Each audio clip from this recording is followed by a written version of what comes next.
Jim Hayes, Tim McCarver, Dan McLaughlin with you. 83 degrees from National Park in Washington, D.C. A look at the Cardinals lineup. Greg Garcia will lead it off, followed by Aledmys Diaz. He had a home run last night. He's now up 2-7. Matt Holliday, Stephen Piscotty, Brandon Moss at first base. No Matt Adams. He is available tonight. Yadier Molina 0 for his last 8. Rando Grichuk, Colton Wong, and the pitcher Jaime Garcia.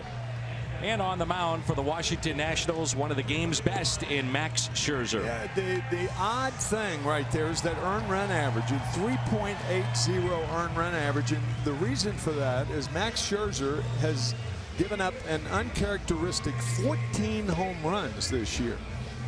We mentioned he struck out 20 Detroit Tigers, one of the best lineups in the game. That was back on May 11th. He actually struck out 20 and with 26 outs, so he had an out to go. He could have been the first guy ever to strike out 21, but a fielder's choice, and he struck out 20. Not too shabby. Look at Dusty Baker, picked up win number 1700 of his managerial career. As you get a look at his defense, and Around the Horn is presented by Dobbs. So here's Garcia. He was 1 for 1, having been recalled because of Matt Carpenter on the paternity list, and he also walked. All Greg Garcia has done with the Cardinals this year is hit. That's all he's done. Gets a chance to play here at the big league level. Multiple stints now, going up and down last couple of years, and it seems like every time he's up, he hits. He gets on base somehow, either a walk or a base hit. And there's a strike. 2-1. Scherzer, 31-year-old from St. Louis, pitched at Parkway Central High School and the University of Missouri. Fastball to even it up at 2-2. He actually was originally drafted by the Cardinals, 43rd round back in 2003. Did not sign, went to Mizzou, won 16 games, 3 years at the university. And Mizzou just finished up their season with a first-round loss in the SEC tournament against Vanderbilt, and they finished their year at 26-30. 3-2 pitch, and it's a leadoff walk for Greg Garcia. His 6th walk. The Hyundai pitch arsenal for Max Scherzer. Fastball, slider, curve, and change. The slider has really made Max Scherzer into the pitcher that he is today. When he signed, primarily fastball, fastball, fastball, the scouts said, what a great arm. But he has learned a good slider. He has learned a good changeup, and is quite a different pitcher than he was 10 years ago. And obviously his salary indicates that. One of the biggest contracts in baseball history. Yep. First pitch popped up by Diaz into shallow right. Coming on Bryce Harper, calling for it. 1 away. Matt Holliday was not in the starting lineup for game 1 of this series. Came off the bench as a pinch hitter. And in the starting lineup tonight, batting .231, 7 home runs. He's driven in 24.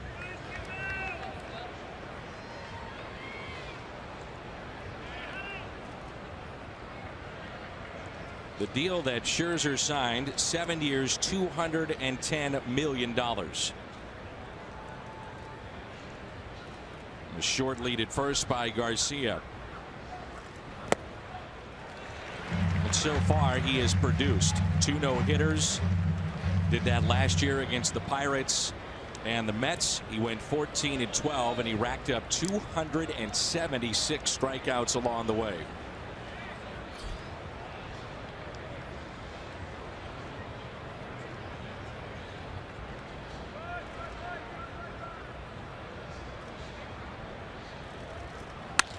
And that's hit out to deep center field. Rivera going back and makes the catch on the track, and Garcia back to the bag at first. Matt Holliday hitting that ball to the wrong part of the field. There's a cutout right at the 402 sign, and the deepest part of this ballpark is right to the left of that.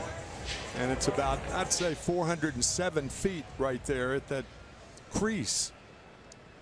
And Ben Revere tracking it down, playing Holliday, of course, deep as you do all the big guys. In steps Piscotty with 2 outs and a runner at first. He's hit safely in 15 of his last 18. Did pick up a base hit into center field last night, 1 for 4. There's that slider, first one of the night for Scherzer.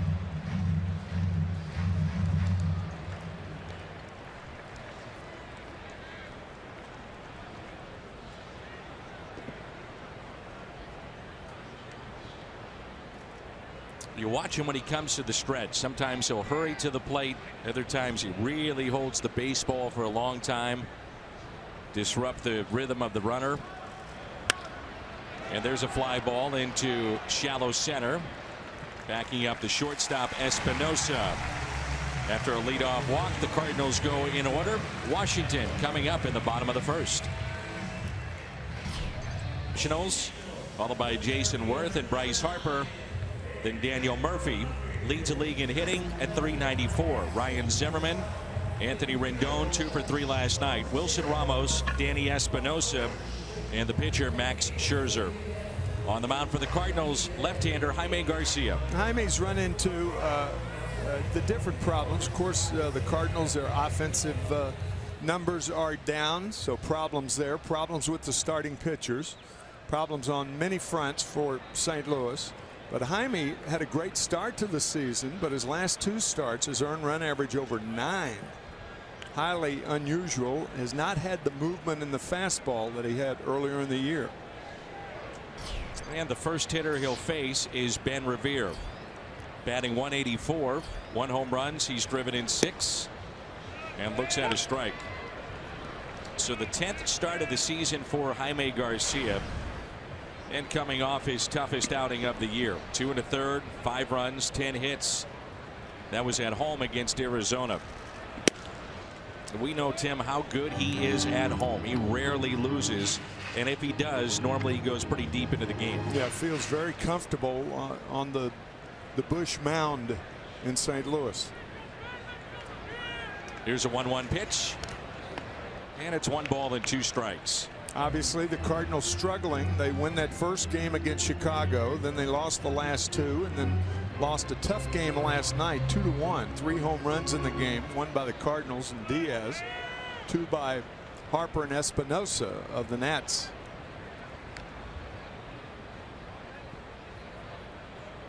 Nobody said it would be easy, and it hasn't been for the Cardinals thus far, particularly in May. Here's a 1-2 pitch. Reaching for it and a base hit into center field.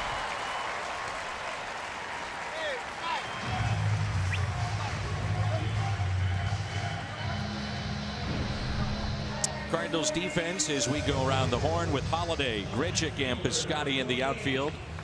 Greg Garcia, he's at third base. Diaz, Wong, Moss round out the infield with Yadier Molina behind the plate.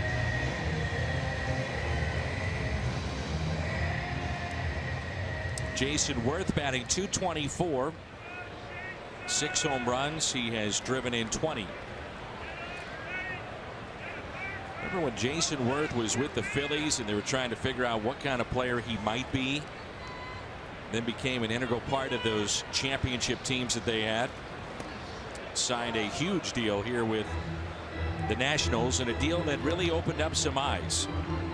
It's in year 6 of a 7-year contract that pays him well above $100 million. Jason signing originally with the Dodgers as a catcher. Dodgers should have realized that when you're that tall, it's very difficult to be a good catcher. There aren't too many catchers who are 6'5". It's a position that if you're going to give a low target and you're 6'5", you got to bring somebody else in there to give the target for you. He had a nice sliding catch last night in left center. And also the fact is too, especially in his younger days, he could run. You could clearly see good base runner. Yeah, you're right. Still a little sneaky on the bases. Rivera with 2 stolen bases this year and a base hit into left.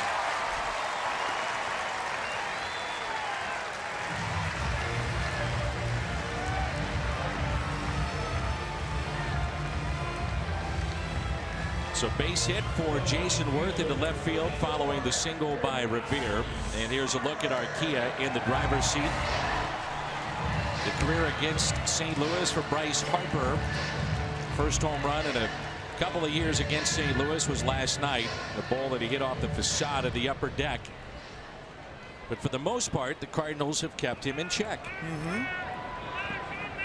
How about that tonight? Wearing batting gloves. Hit the home run last night without batting gloves. You mentioned that to me after the game. I had not picked that up, but yes. I didn't pick it up when he hit the home run either, Dan. But his last at bat, he has always worn 2 gloves. Some hitters wear only the bottom hand has a glove on it. There are very few hitters that go nakedly to the handle of the bat and holding the bat in the major leagues. Matt Carpenter's one of them. Anthony Rizzo of the Cubs, who, by the way, win again today. Cubs are on fire. Terrific start, and the team to catch right now in the Central Division. They were the team to catch in the Central Division in December. Signing of Jason Hayward and Ben Zobrist, who has been terrific. Runners at first and second, and the 1-1 pitch to Harper. Pitch sharply to the right side. Out at second. It's a double play. Great play by Wong. Perfect feed. Outside part of the bag. Big 2 outs. Garcia always only 1 pitch away from that double play ball. A lot of ground balls hit against him. This ball is scorched to the right side. Look at Wong. That's a beauty. And a little pick-me-up maybe for Jaime Garcia, yes, too. Yes, sir. Now you have Daniel Murphy, who is not only leading the league in hitting, but he's been good against righties, lefties. It doesn't matter. .388 hitter against left-handed pitching. He has 39 hits here in the month of May. The all-time record for the Nationals franchise in terms of hits in a month is Denard Span. He had 40 in August of 2014. Dan, if you're Ben Revere, you can go almost halfway to home plate, because Greg Garcia at third is playing way in the hole. So on a short wild pitch, watch for Revere to try to score. He's got to be down the line even more than he is. Gotta be. You're right. I mean, normally base runners fear Yadi Molina for good reason, but I mean, this is ridiculous. Look how far Garcia is off the line. And he's taking a traditional secondary lead after the pitch. Yeah, you're right. He could be a third of the way right now and halfway by the time it's to the plate. That's right. And the ground ball that's hit to the right side, and Colton Wong, a nice inning defensively. No damage done after 2 base hits. Good work by Wong and Garcia to get out of the first inning jam. No score, top of the second here in Washington as we turn to Tim's Toyota key to the game. We talked about it earlier. Nobody said it would be easy, and boy, were they ever right. It has been a tough May for the Cardinals. They have lost some very, very tough ball games, and it's a time to buckle that belt a notch tighter and go get them. Brandon Moss hitting .218, 8 home runs, driven in 23. See, Scherzer gets upset when he misses with a pitch. He is so competitive. They say that he's one of the fiery guys on this staff and one of the most competitive in all of baseball. And sometimes he's dragging that arm the last 2 pitches when he's low and away to left-handed batters. That arm's dragging, body's in front of the arm. Leadoff walk to Moss, just like the first inning. You can follow the Cardinals live with the MLB.com @bat app. Stay up to the moment at any moment with Game Day Live, video highlights, StatCast, news, and more. #1 app for live baseball on your phone or tablet. Dan, one of the problems the Cardinals have had, they've gotten the hits. They'll get 2 out, nobody on, get a couple of base runners, then the inning's over. What they need to do is bunch the hits at the beginning of the inning. They had a little bit of a problem last year with that, and did a lot better in the middle of the season.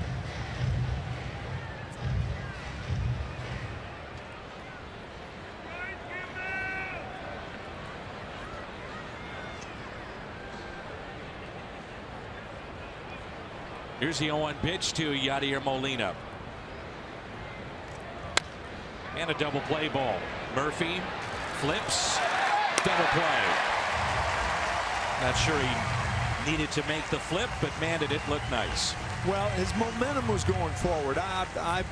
Dan Murphy is not, he doesn't make his money on defense.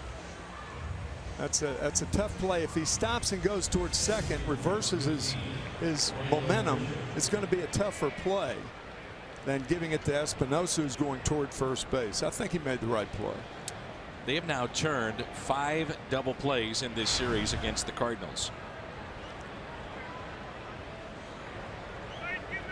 Here's Randall Grichuk. And Grichuk hits it down the left field line and yanks it foul.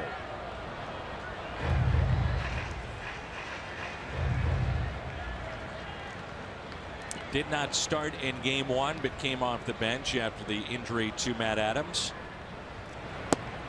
I texted you about Jim Edmonds' comment the other day about Randall Grichuk, when Jim said that Randall has the same swing for every pitch, and for the most part he's right on the money as far as Randall is concerned, because the adjustment comes because the pitchers are not going to make the same pitches in the same areas, and that's what Jim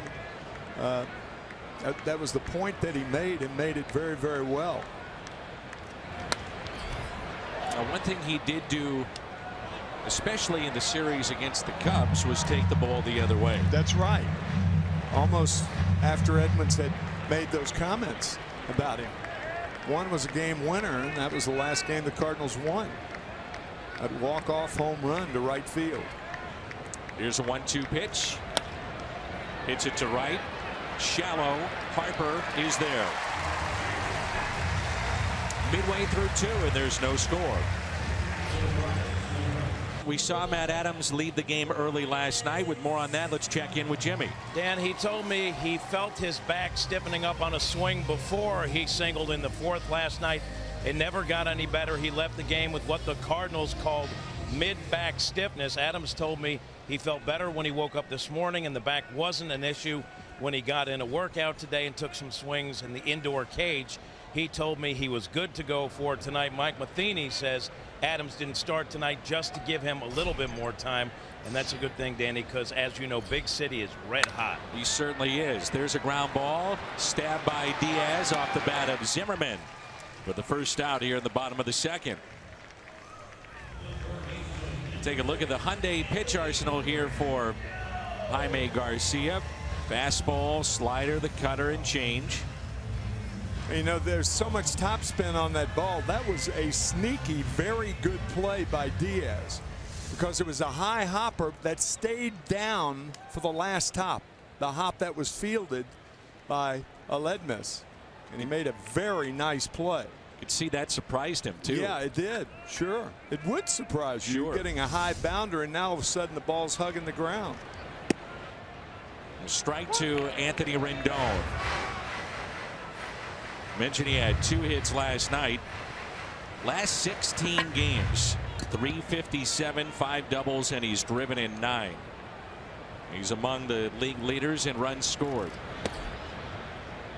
You just wonder, Tim, because Garcia, and there is a big difference home and road. You just wonder how big of a play that was by Cole Wong off the bat of Harper, not only in the inning, but maybe this entire game, as it could set the tone for Jaime Garcia. It certainly can. That was as well a turned double play as Wong has been involved with this year, in my opinion. If you just joined us, the Cardinals were looking at Harper up, runners at first and second, nobody out, and a hard hit ball to Wong's left, and he spun and turned 2.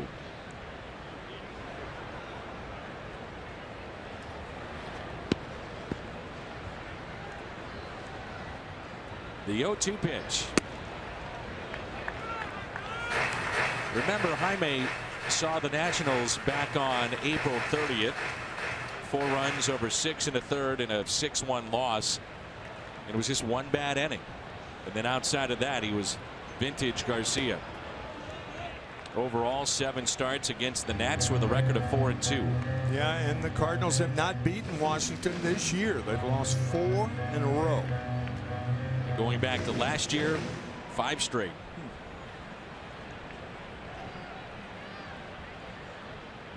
The 2-2 pitch.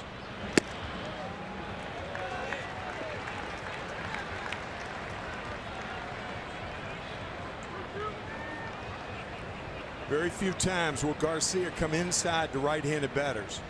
If he makes a mistake, it's going to be away.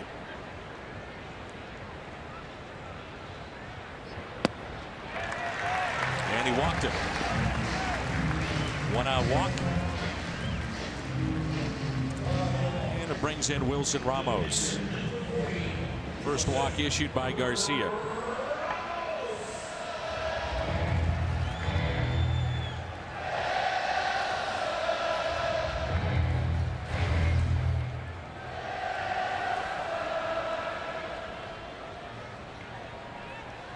.333 his average, 1 for 3 last night.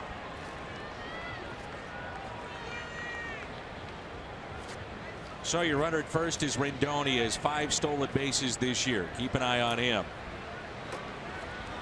Outfield for the most part straight away. And the first pitch to Wilson Ramos is hit out of play. Big congratulations to Gabe and Dana Kiley. Welcomed a new sister for Marissa and Nora. Lydia Claire Kiley. Family is doing great. Congratulations to the couple. And Gabe, a longtime employee with the St. Louis Cardinals.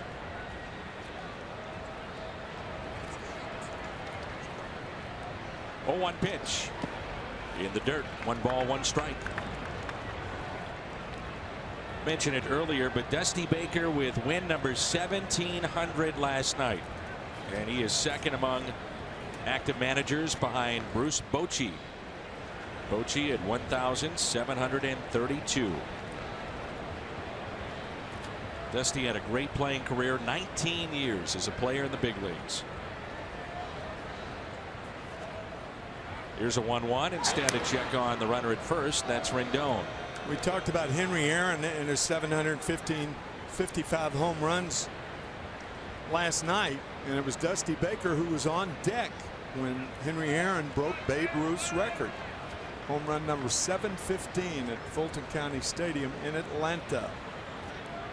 Still has the toothpick. He's got the wristbands. He is ready to go. Good jump by Rendon. Throw by Molina is not in time. Yachty can't do any anymore. Usually that's the case. Clear situation where Rendon stole off Jaime Garcia. Good read, good jump, and the throw was right on the money, but too late. All your years of baseball, whether it be playing, and certainly you were involved in a lot of running games and trying to stop them, or even broadcasting. I didn't have the equipment, though, Dan, that Yachty has behind the plate. Well, not many people do. No, no. But the question would be, have you found it, when you talk to great base stealers, easier against a righty or a lefty? A right-hander. I know Lou Brock's line. I know Lou Brock. Lou has always said that it was easier for him against left-handed pitching, right, than it was right-handers. I didn't find in talking to guys who could run. Davey Lopes, for instance, who's the first base coach for Dusty Baker, great base stealer in his own right, but almost all of them say right-handers. Well, you figure if a lefty's got a good move, it's got to be tough to get that read. Yeah. Well, the read, as we said last night, when that right foot goes behind the left leg, you take off. The reason for that is once that happens, a left-hander must come home. Otherwise, it's a balk. Here's Espinosa. And the home run last night against St. Louis proved to be the game winner in a 2-1 final.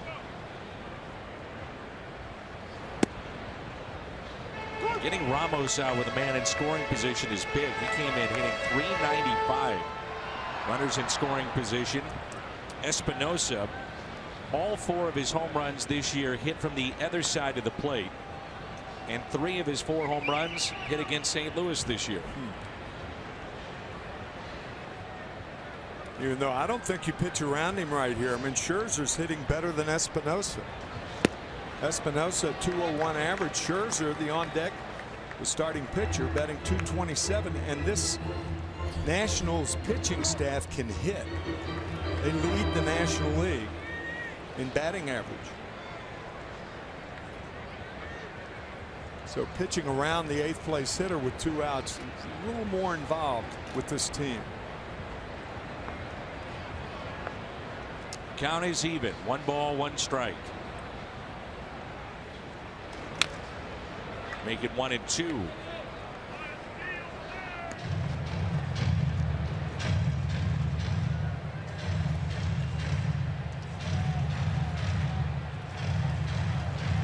The Cardinals have not been under 500 after May 12th in a season since 2007.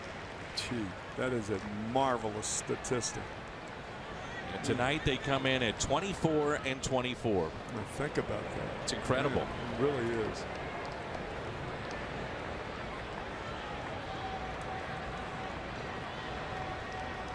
In 2007, really a lost year for the club after winning the championship the year before. Opening night was against the Mets. Sunday Night Baseball. Chris Carpenter made that start, had to leave, then leaves the season because of Tommy John surgery. And the Cardinals, it just seemed like they were always playing catch up. They made a little run in September, got fairly close to the Cubs, and then in a doubleheader at Busch Stadium they were swept. Alfonso Soriano had a big home run, and the season was over. 2008 was an okay year. 2009 back in the playoffs, and then 2011 until now it's been postseason play. Here's a 1-2 pitch, and he tied him up. Big out right there. Now you got the pitcher leading off the 3rd inning. 41st time that Espinosa has struck out. First strikeout for Jaime Garcia here tonight. Sends us to the 3rd with Wong, Garcia, and Greg Garcia all coming up. You know, we were talking about the great Lou Brock and the Hall of Famer. Pretty famous date in Cardinals history. May 27th, 1975. Lou Brock hits for the cycle against San Diego. Now the Cardinals joined the National League in 1892. Since that time, 17 Cardinals have hit for the cycle. Since Lou, it's been Willie McGee, Ray Langford, John Mabry hit for the natural cycle, and Mark Grudzielanek. And what made the cycle for Lou Brock not only special to get the cycle, but the manner in which he picked up one of his hits. The cycle, by the way, for Lou Brock would have been taken away. He picked up a triple by rounding 3rd, thinking that he was going to go home for an inside the park home run, which would have been his 2nd. And instead, he stopped. He got tagged rounding 3rd, so it's a triple. How about that? And if he would have, if he had been tagged going before he got to 3rd base, it would have been a double. Right. So no triple. Oh my gosh. How so about that? If he goes home and makes it, it's 2 home runs. You don't have your triple. Man. And then you don't have your cycle. Sure. That was his only cycle too. That's right. Man. We talked about that in our Evening with Lou in our speaker series. Trying to find some of those unique moments with Lou Brock, and that certainly is one of them. Well, let me tell you, and I've told you before, he was a bone-crushing base runner. When he hit, it stuck. When he took you out of a play at home plate, it stuck. It happened to me twice. Once in St. Louis, once in Philadelphia. Popped up on the infield. Rendon puts it away. Yeah. The days before the concussions, and believe me, I had 2 because of those 2 collisions. Baseball night in America returns tomorrow. Cardinals take on the Nationals. 6 p.m. only on Fox. Watch it live on Fox Sports Go. And you've told me so many times, too, with Lou Brock. Never saw him in the trainer's room. Never. Never. Toughest guy I ever played with. I mean, all of them.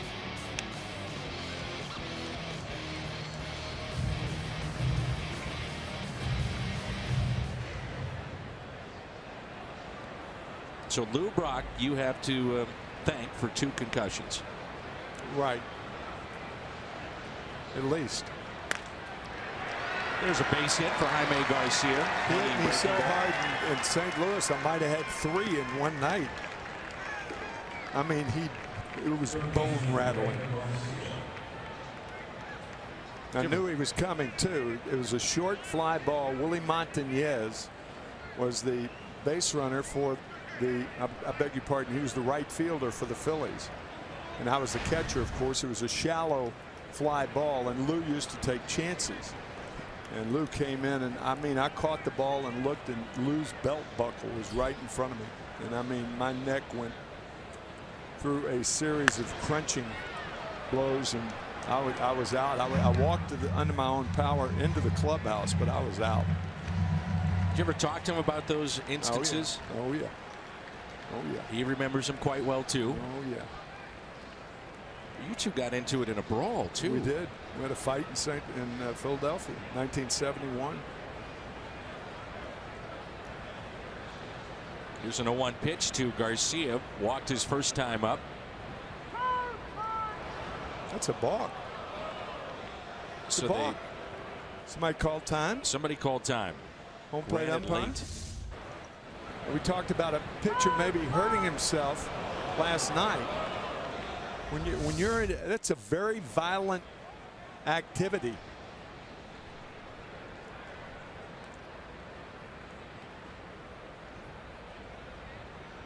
Oh, 0-1 pitch.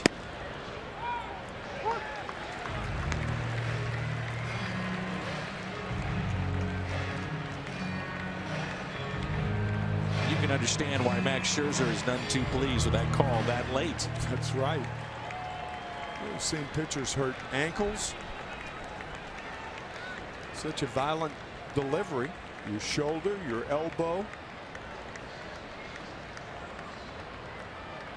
Very short lead at first by Jaime Garcia. The 0-2 to Greg, and now time called again. Can you believe that? Wow.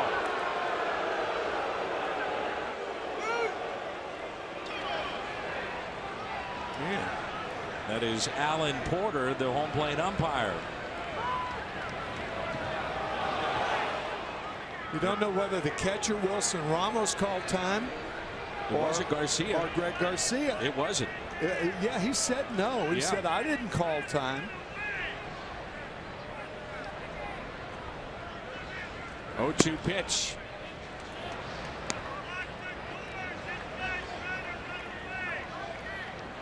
Well, not only could you hurt Scherzer, but then out of frustration, Greg Garcia's thinking one's going to come in my ribs. Wouldn't blame him for thinking that way. Mm-hmm.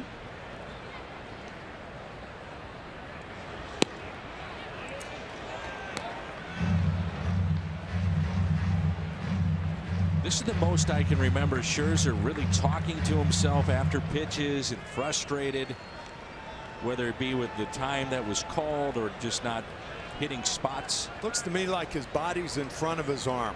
It's that simple.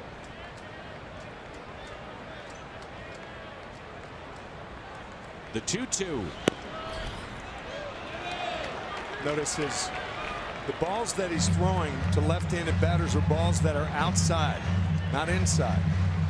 And that's an indication of the body being in front of the arm. The body proceeds or precedes the arm. There's Mike Maddox, pitching coach for Dusty Baker, and a good one. Runner not going, and the pitch is taken for a ball. Greg Garcia draws the walk. Again outside. So 3 walks issued by Max Scherzer tonight, 2 to Greg Garcia. You know what you could do as a catcher? You could go out and tell him, look, I may want the pitch away to left-handed batters, but I'm going to sit inside. And if you set up inside, that in itself, by having the target inside, brings the arm through the strike zone. It brings the arm in with the body. But if you keep trying to throw for the outside part of the plate, you're going to keep missing away. Because again, the arm is not catching up to the body. 2 runners on and Aledmys Diaz, first man in scoring position tonight for the Cardinals. That pitch had a little extra jump on it. That had some gas in it. Yeah. Scherzer made his debut in 2008 out of the pen for Arizona. Retired the first 13 batters he ever faced. Major league record for a debut and a relief appearance. Next season he picked up his first ever win. The 0-1. And that's pulled foul. 2010 Scherzer went to Detroit. 3-team deal with Arizona, the Tigers, and the Yankees. He had a Cy Young season while wearing that Tigers uniform. Started the year 13-0, finished 21-3 with 240 strikeouts. Pretty darn good.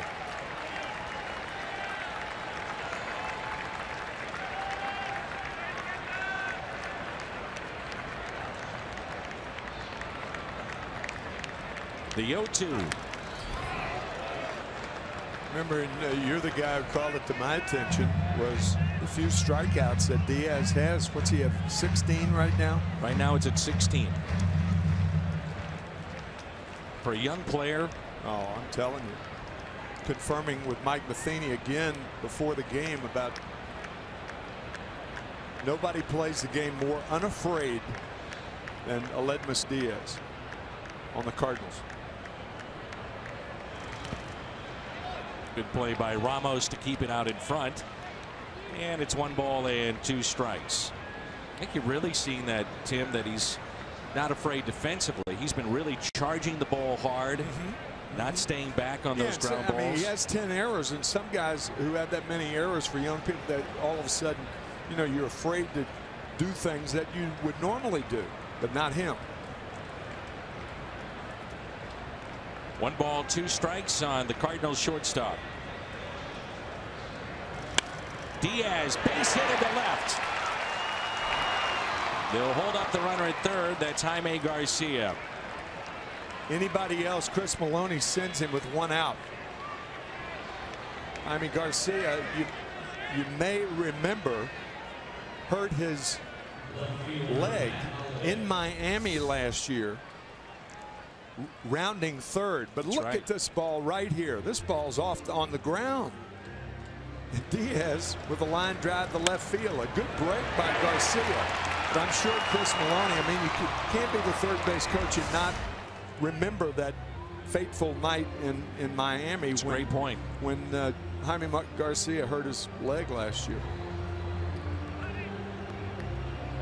Also makes it a little bit easier where you're at in the lineup too, knowing Holiday's coming up.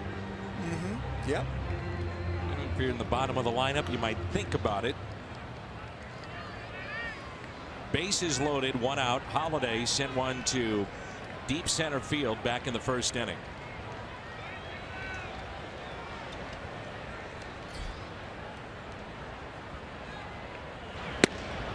Strike 1.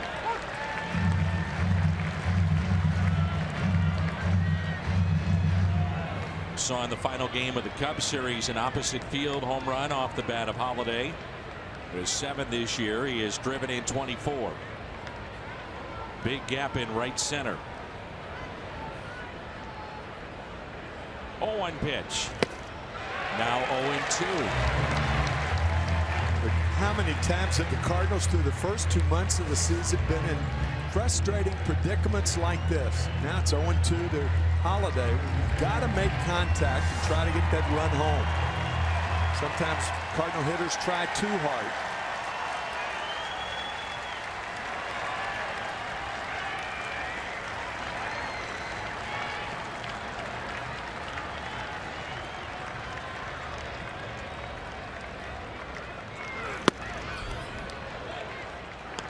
1 ball, 2 strikes.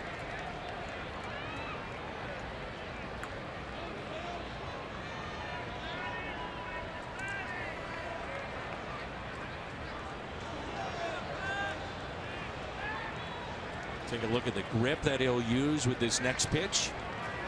Tell you, for me, it's a slider low and away. I don't know what he's going to do. It looks like a slider grip, too. 1-2 it is. Remembering that 0-1 pitch to Holiday. He'll probably do it again. We'll see.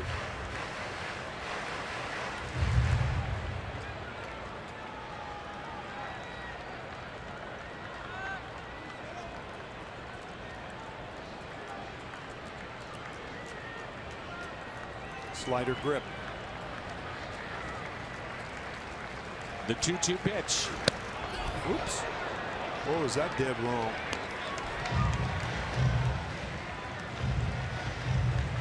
He may go with a fastball just because of his lack of command. He just did that. We'll see. This is now you go 3-2 with the bases loaded. But what happened was it was the same grip for the fastball as it was for the slider.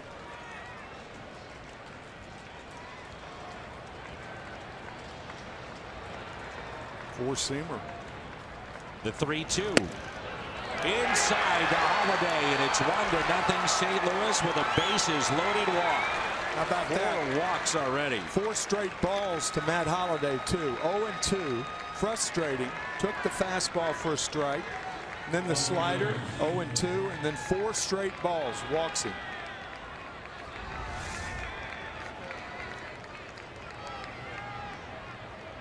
Missouri Lottery Fox Tracks. That ball just taking off up and in, and clearly a ball. And now the Cardinals have a 1-run lead. RBI number 25 for Holiday, and here's Piscotty, who has been the best with runners in scoring position this year for St. Louis.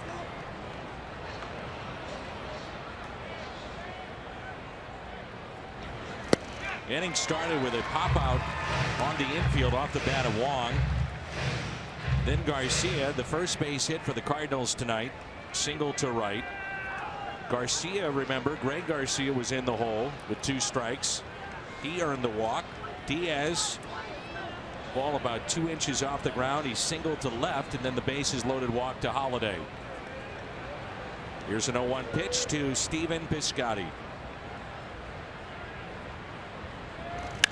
Piscotty with a high fly ball. Left field. It's at the track. Whoa! Grand slam! Stephen Piscotty, a grand slam for St. Louis. And it's 5-0, and the issues with the home run ball continue for Max Scherzer.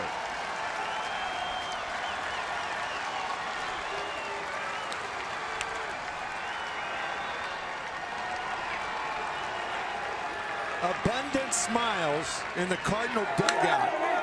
How few times we've seen that over the last week. Here's Diaz getting in on some of Piscotty's action.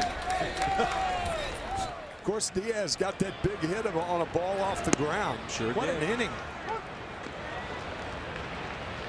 Home run number 6 for Piscotty. He's up to 30 driven in this year. I think that's his first grand slam, isn't it? I believe so. Wow. What a moment for Stephen Piscotty. And again, striking with runners in scoring position. And then some.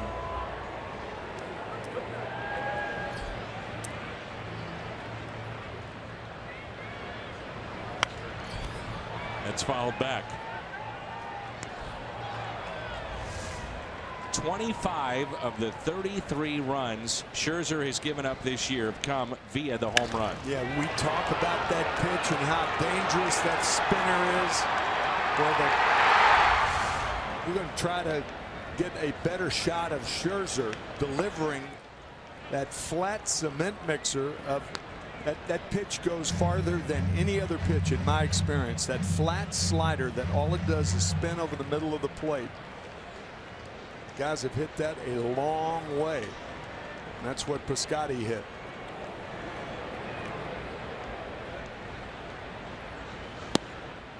And a strikeout of Moss, the first of the night for Scherzer. So it's really been an issue for Max Scherzer. The home runs allowed, Kubota Power Stats, that's updated now. He's given up 15, most in the major leagues this year. Go back to the home run pitch. Here's what you're talking about, Watch Tim. the right hand.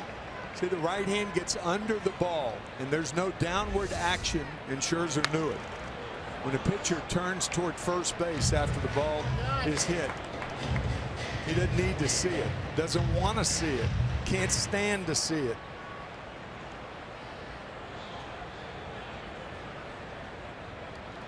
On pitch to Molina. Hit to the right side. Murphy, a nice play to his left. And the inning comes to a close.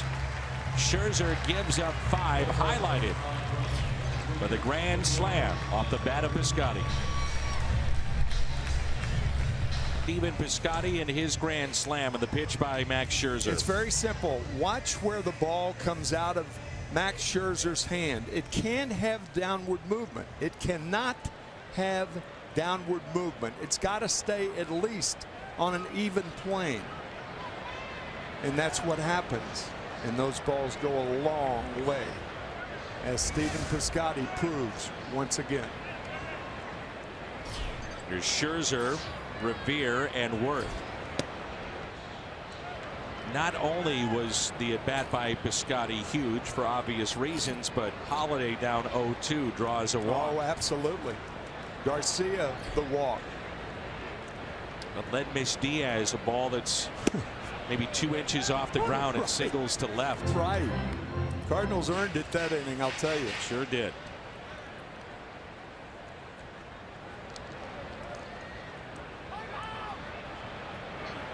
This season, Max Scherzer 5 for 22, and as Tim said, collectively the Nationals pitchers have been the best in the National League swinging the bat. Maybe you get a look at it there, the 2 colored eyes that Max Scherzer has. A genetic anomaly that affects 1 in about 500 people. He has a brown eye and a blue eye. There's 1 out after the strikeout of Jaime Garcia, living on the long ball. Nearly 42% of the runs scored for the Cardinals this season via the home run. Totally opposite of last year. Just didn't see it coming out of spring training. No. Cardinals now have hit 66 home runs. It's second behind the Mets.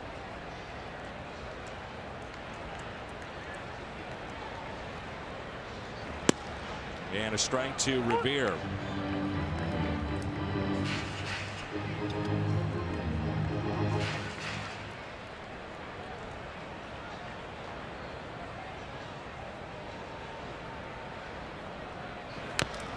It's chopped off the plate in foul. So we've talked about how Scherzer has given up the most home runs in all of baseball. 9 of the 15 he's allowed have been solo shots. So when he gives them up, they've been of minimal damage, but not tonight.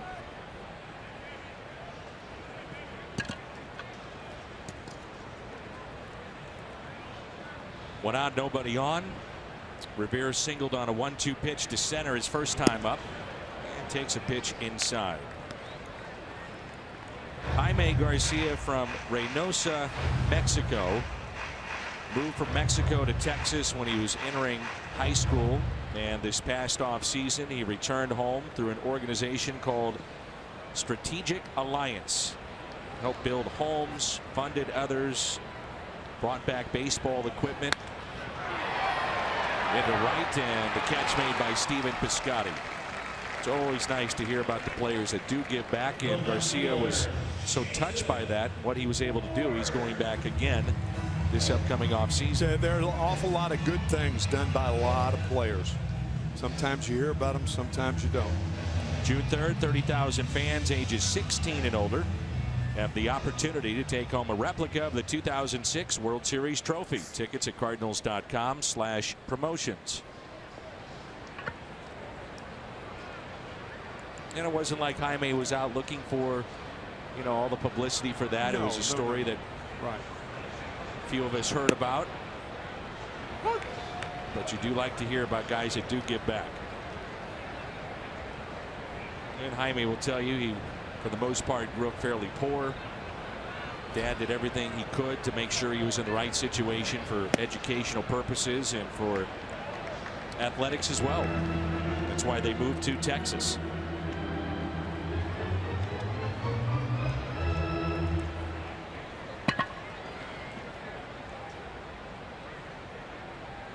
Jason Worth at the plate, single to left, and a couple of hops hit to short. Diaz, the throw up the line and in and out of the glove of Moss, and Worth is safe. Yeah, if that's going to be an error, it should be on Brandon Moss. I mean, that ball's got to be caught, and you tag the runner. That's a routine play. I know the throw was errant, but that's a play you see 1,000 times. I mean, not a lot to do. You catch that ball and tag the runner. You try to close the glove too quickly. Brandon did, that is. Garcia trying to keep that from being a costly error because of this guy being up. It would have been a perfect scenario going into the 5th inning, because then you have Harper batting with nobody on base. Bryce Harper, first overall pick back in 2010. Year before, his teammate Steven Strasburg. That's big right there. One pitch extra for Garcia, and it's to Bryce Harper, and the catch is made by Greg Garcia. So he pitches around the air. We've completed 3, and it's 5-0 St. Louis. 81 degrees, very muggy here in our nation's capital. As we kick off Memorial Day weekend, be safe, have fun, enjoy a little baseball. It's 5-0 St. Louis. And with us being here in Washington, remember what Memorial Day is all about. Well said, partner. Ridgick, fly ball into shallow left, and there is Jason Worth. You know, Jason Worth had a glove that he used for 12 years of his big league career. And then he said, I just couldn't do it anymore. It was getting too flimsy. And certain guys have a glove that they call their gamer, as you know, Tim. There's other guys that have the infield practice or outfield practice glove. You got your gamer. Well, you don't have an infield or outfield practice glove now because there's no infield taken.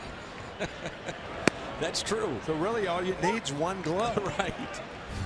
You don't see it very often anymore. Here's Colton Wong, who popped out his first time and grounds it to Daniel Murphy. Quickly 2 outs. We'll see if Scherzer now gets settled in. The oldest, sloppiest rag of a glove that I'd ever seen in my experience in the major leagues was Bill Mazeroski's glove at second base. Really? It was disgraceful. I told him once, I said, you should not be allowed on a major league diamond with a glove like that. Flimsy, that's the worst old. thing. It was awful. And he started laughing and he said, you know, I'm so used to this thing because the ball never gets in the pocket because there isn't one. He said that. He said right? It doesn't get to the pocket because there isn't one. And I looked at it and said, that is the ugliest looking thing I've ever heard of. There's no way you'd ever sign a contract with anybody for that thing because they'd be afraid to show it. Well, Mazeroski not known for his glove, but for one hit. Oh yeah, but Maz was good player. Was the quickest at second base. He wasn't the second baseman, in my opinion, that Julian Javier was. Of course, I played with Juli for a decade, but the ball never seemed to touch his hands on a double play. Quick. I mean, that of course is one of the more modern gloves. This is a glove used by a Hall of Famer, Bill Mazeroski, back in the late 50s, 60s. It was tacky. Pretty famous walk-off home run too. I'll say. Two strikeouts for Max Scherzer. Bowman working out of the St. Louis bullpen. With more on him, let's check in with Jim. Dan, there was a very bright play-by-play guy who said he noticed some similarities in the deliveries of Matt Bowman and Tim Lincecum. That's because Bowman modeled his delivery after Lincecum. Bowman telling me when he was young he saw Lincecum was not a huge guy but still threw hard. Bowman said that appealed to him, but over the years he's changed some of the elements of his delivery because being a power pitcher, quote, that's not my game. He also said he never went full Lincecum, letting the hair grow out. But Dan Bowman grew up a Nationals fan in nearby Chevy Chase, Maryland. He told me he was at the Nationals' first game at RFK and their first game here at Nationals Park, so getting a chance to possibly pitch here is a big thrill for him. Now Daniel Murphy with a pitch up and in, and thank you, Jimmy. Not sure if that hit him or not. I think it hit him. Thought it hit him in the back. Looked like the right shoulder. Tried to get out of the way of it. Oh yeah. A little skimmer off the top of the shoulder. Lucky it wasn't his neck or his head. Yeah, fortunately for Daniel. I mean, with a 5-run lead and everything going Garcia's way, no intent right there. Unless it's something that we don't know about. How about Molina catching it after it caroms off the shoulder? How many guys can do that? What a set of hands. So Bowman grows up in this area, becomes a fan of the Nationals, now playing the team that he grew up cheering for. As you get a look at Ryan Zimmerman. It's hard to forget about Game 5 of the 2012 postseason. Cardinals erased a 6-run hole, you may recall. Then in the 9th inning, game tying 2-run single from Daniel Descalso. Go ahead 2-run single from Pete Kozma. Good play by Wong to get the lead man in the stretch by Diaz. Don't miss the Cardinals Alumni Kids Clinics presented by Academy Sports and Outdoors, coming to a ball field near you. These one-day clinics teach boys and girls ages 7 to 13 baseball fundamentals from former Cardinal greats. Register your child now at cardinals.com/clinics. What do you think, Tim? I'm thinking back to that game, and when you think about it, that was almost a carryover of that 2011 Game 6. Right. It was so dramatic. Twice the Cardinals again down to their final strike in back-to-back years. Like in the 9th and 10th innings of Game 6. Incredible. In back-to-back years. Mike Matheny's first year as the manager of the Cardinals. Cardinals were the last team, you may remember, to qualify for the postseason, and it was the first year of the wild card. And they went down to Atlanta for that one-game playoff.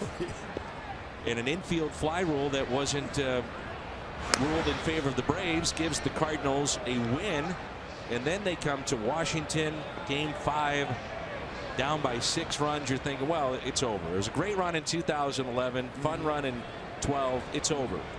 And then the Cardinals come back, and then eventually they had a 3-1 lead at home against the San Francisco Giants and couldn't close them out. The runs the Cardinals have had in recent history, that one stings a little bit because Barry Zito kind of rediscovered himself in that postseason. You may recall he's thrown about 80 miles an hour. 1-2. That's right. Yeah, an 80-mile-an-hour, 57-mile-an-hour curveball. Chance of Barry. No, it wasn't for the other Barry. Nope.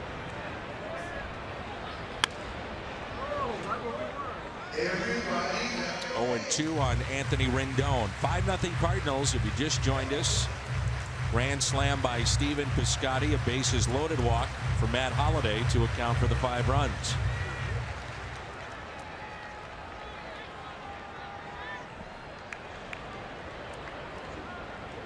Be interesting to see where it all plays out this year. Both these teams expected to contend. Nationals 10 games above 500 at the start of play tonight.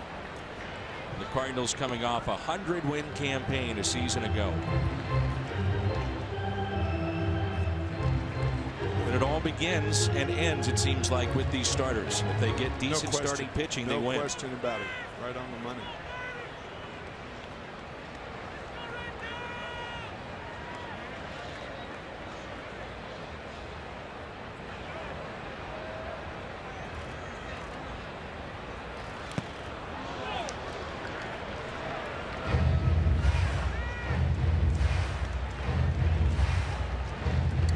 to agree. I can't remember a ball getting through Molina this year where it's just been, you know, guys get tired, maybe a little lazy on a ball. They don't block it. I just think he's gotten better and better in that facet of the game. I had one bad game with Garcia starting, and one game in Arizona. Yeah. Game that we did together. That's right. But aside from that, that's about it. Boy, that ball right on the corner. That's the thing about Garcia. Hitters have a tendency to give up on a pitch like that because Rendon thought the ball was going to be outside. But that little dart at the end, strike 3. Right there.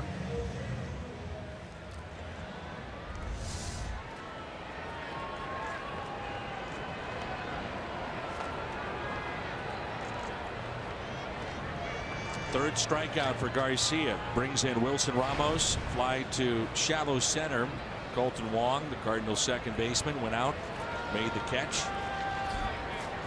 2 outs, runner at first. That's Daniel Murphy, and that pitch is taken low.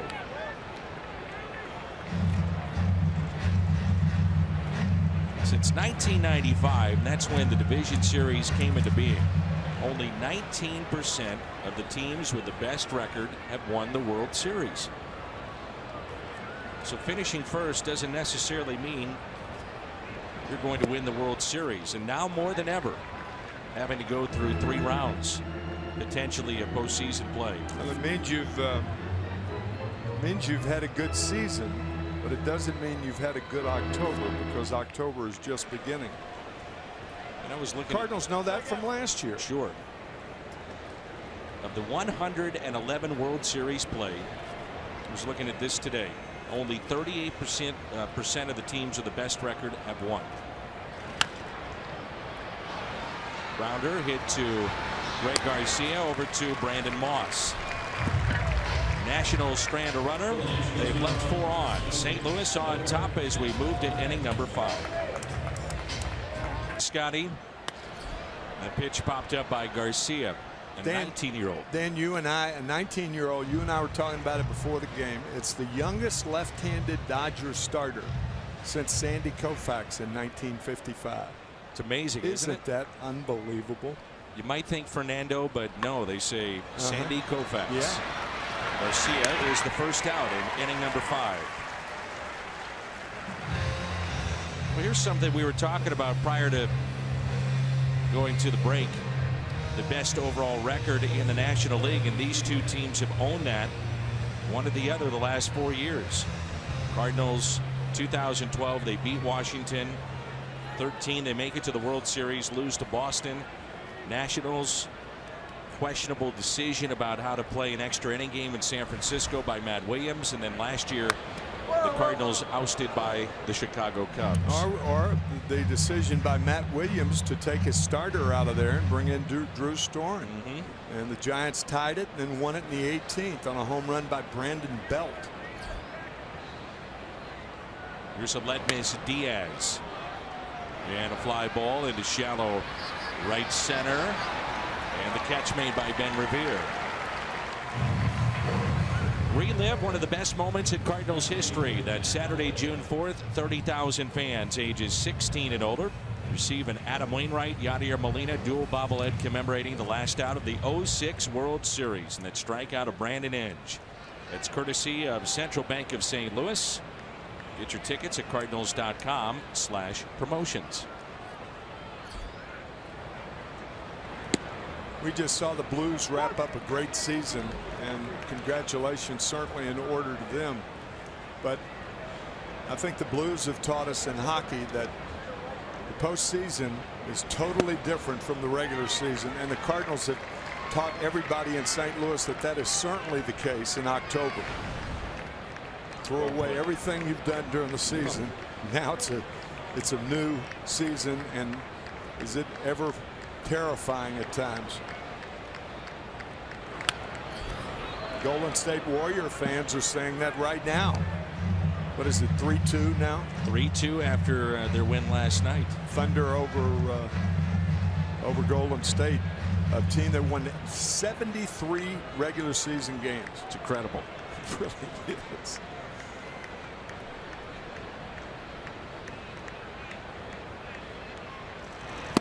And a strikeout of Holiday. Number 3 tonight for Max Scherzer. He's starting to settle in. Texas club is pretty good. Well, I'll say Cole Hamels has certainly served as the ace of that pitching staff in an organization that sorely needed him. They've got Yu Darvish coming back. Yeah, I was just thinking that. Within the month. Might be within the week. Yeah, might be. You're usually ahead of me in the Darvish. Oh, I don't chase. miss it. I mean, no, you and Darvish are tight. Well, if you're not watching his rehab starts, you're not living.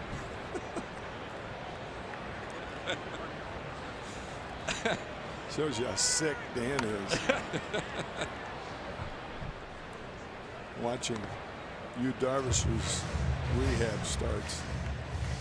If I get the chance, and I'm serious about this, I subscribe to a minor league website that I can watch games, and I'll watch minor league I baseball. said you're sick. I mean, you're just tacky. I love the game. I can't help it. I know, but I mean, you got to take a break every now and then.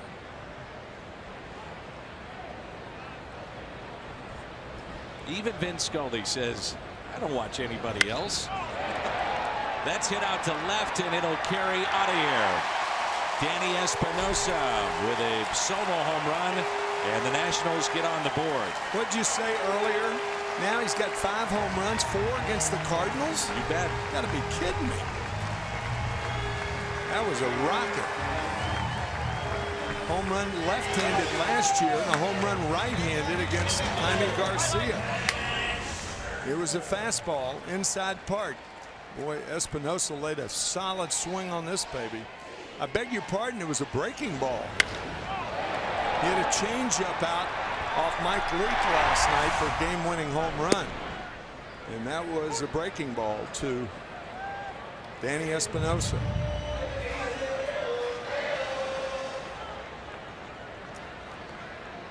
So the Nats get on the board. It's Max Scherzer now.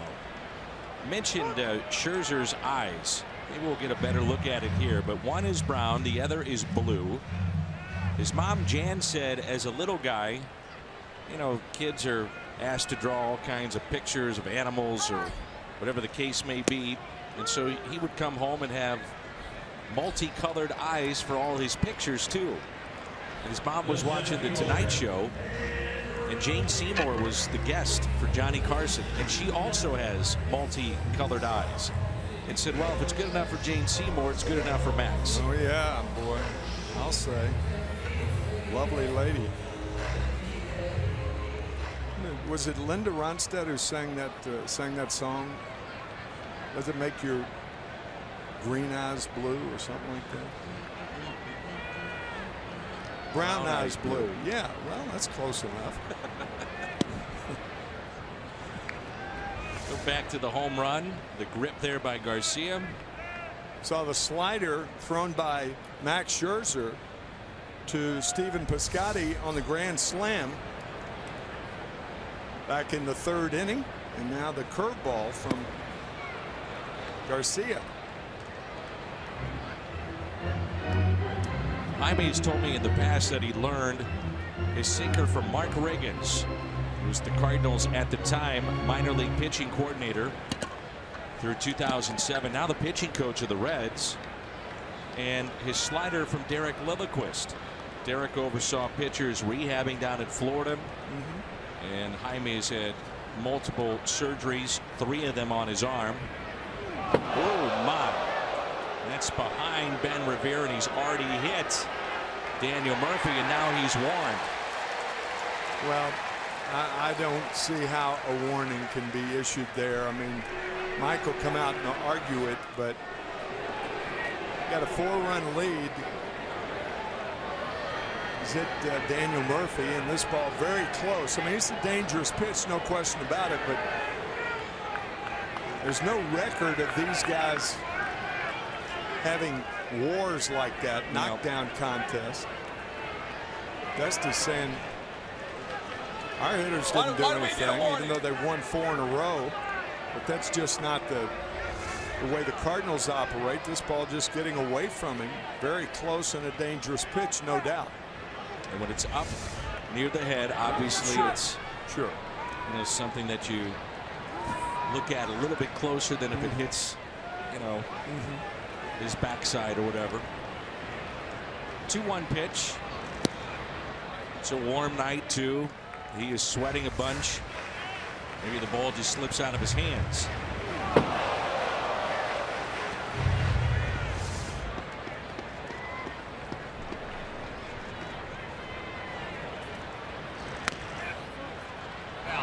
And a foul ball, 3-2 on Ben Revere.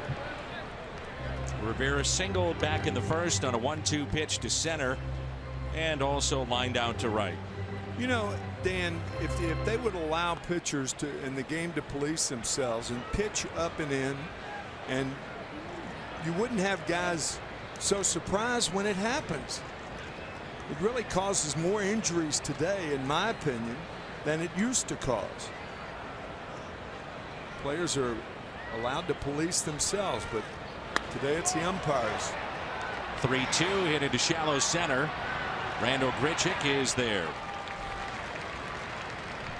If you can't watch the games on television, you can now stream games live on your mobile device. Just head to the App Store, download the free Fox Sports Go app, log in, and stream the Cardinals wherever you go.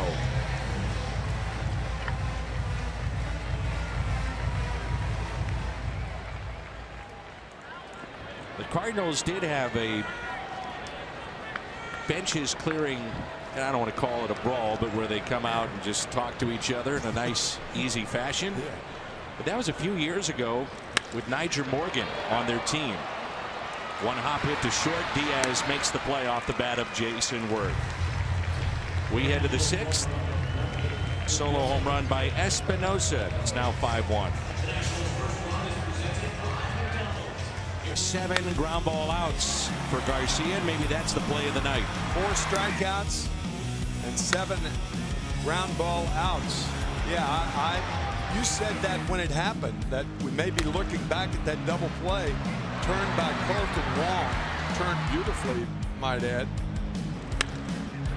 And certainly the Cardinals have looked back on that play and saw how important it was. And a fly ball to left off the bat of Stephen Piscotty, who had a grand slam earlier in this game. First out in inning number 6. So there you go against the Cardinals. 5 hits, 4 home runs for Danny Espinosa, the switch hitter.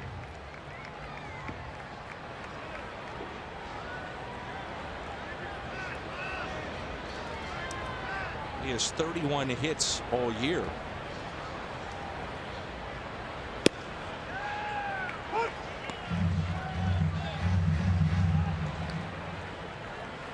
It's now 9 in a row sent down by Scherzer after the grand slam back in the 3rd.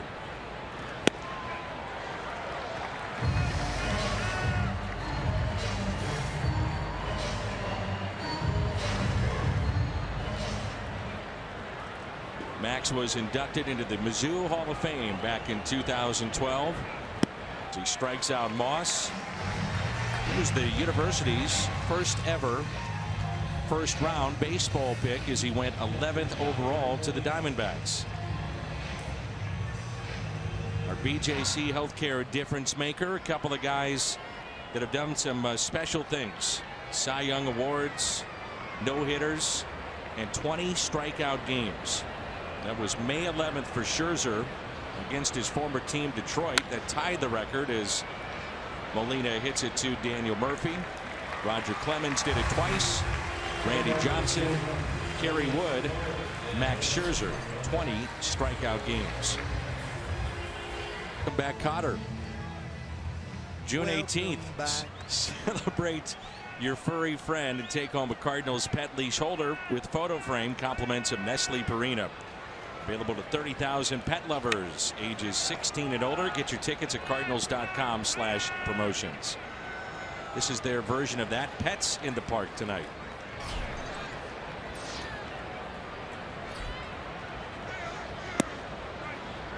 Here's Bryce Harper. He wears number 34. Always loved, for whatever reason, obviously never saw him play except on video, Mickey Mantle. And that's why he wears 34. 3 + 4 = 7. And a ground ball just past Colton Wong and into right center field.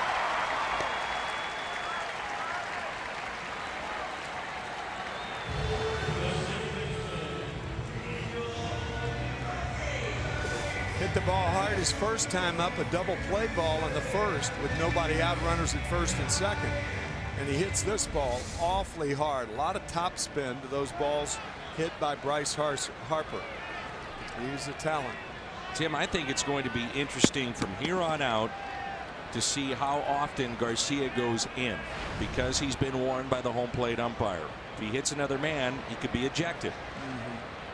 And that's a downside to that rule. So if you're a hitter for the Nationals, you look for everything away,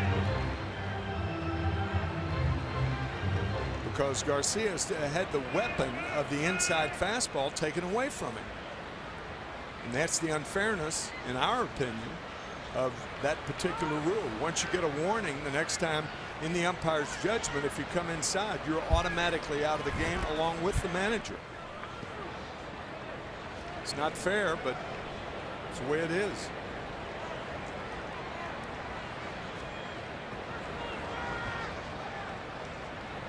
Harper, your runner at first, and again a pitch away now to the backstop. Yeah, if you're a diamond, if you're a Nationals hitter, you cannot let Garcia get you out of the way, because that's where you're protecting now. Forget about the pitch inside, because whether it's unintentional or not, home plate umpire is not going to stand for it, and Garcia knows that.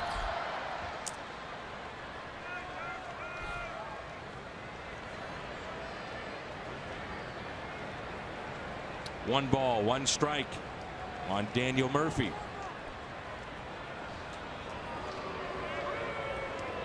You got a 4-run lead. Harper's going nowhere.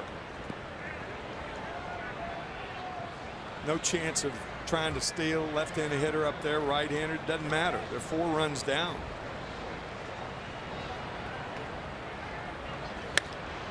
Little flare into left field and a base hit. Harper to third.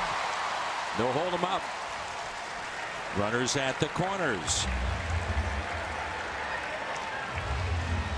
That's 40 hits in May for Daniel Murphy to tie Denard Span for the most hits by a Nationals player in 1 month. Most hits in the team's first 47 games. Coming into play, he had 69. Mark Grudzielanek on that list back in 1996 with the Expos. Jose Vidro, he was a good second baseman. 71, Vladimir Guerrero and Ryan Zimmerman. See some stirring in the Cardinal bullpen, but they need to get somebody up immediately. Agreed.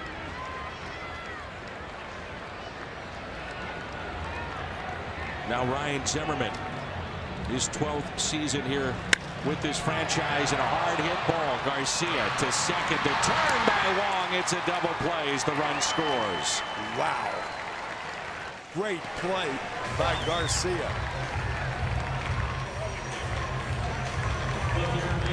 Garcia to the hitter, to Garcia, the fielder.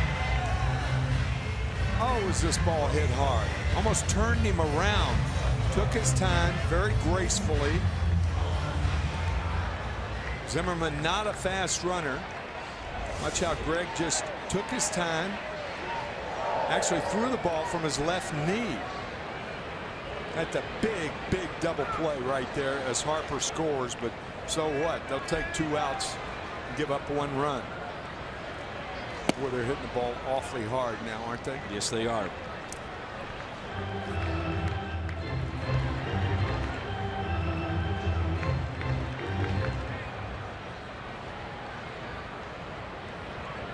One 1-0 pitch to Rendon, taken for a ball. Lila Kurtz, happy birthday, big Cardinals fan watching tonight. 36 years young.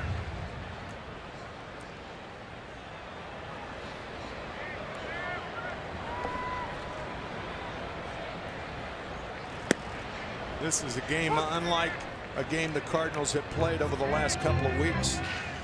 You know, they've gotten good defense, 2 huge double plays, a key hit by Piscotty, good on base percentage by the hitters, getting on base with walks, putting things together. And a line shot into right center field. That'll carry all the way to the wall. Dug out by Piscotty. Cardinals have to get somebody up. There's nobody up in the bullpen right now, but I'll tell you, judging from the way the ball is hit by the Nationals, I mean, this is 0-in time for them. Garcia, by the way, is due up third for the Cardinals. Chevy Fox tracks.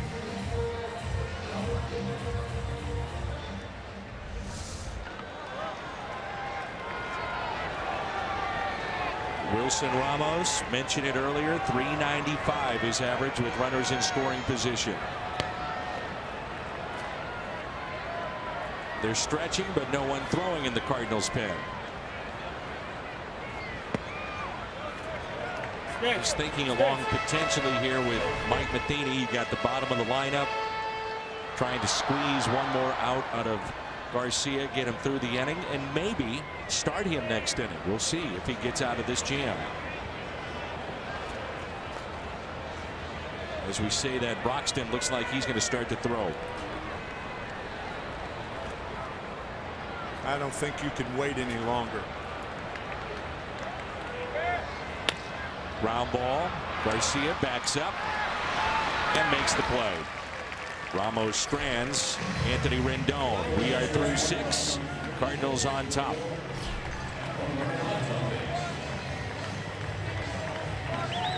A home run. The Gateway Honda dealers donate $1,000 to the Make-A-Wish Foundation of Missouri. Max Scherzer has settled in after a rough start in this game in which he walked 4 in the first 3 innings. Gave up 5 in inning number 3, which included a bases loaded walk to Matt Holliday and also a grand slam off the bat of Stephen Piscotty. Since that time, he has set down 11 in a row. Richick is flied out to right, also to left, 0 for 2 tonight. Along with Tim McCarver and Jim Hayes, I'm Dan McLaughlin. Beautiful night here from Nationals Park in our nation's capital. Slider is nasty when it's right. When he's on top of it and it's going down as it did for Grichuk. Randall trying to get it going, trying to be more consistent. Hits it the other way and out of play. So how we got to this point, as we mentioned, the 5-run top of the 3rd for St. Louis. Washington has come back with a run in the 5th, another in the 6th.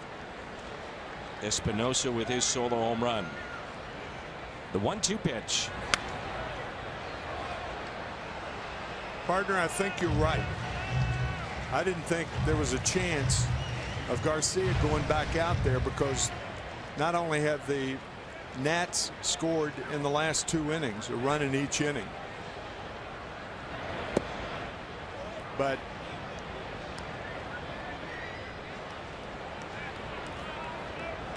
they've been hitting Garcia awfully hard.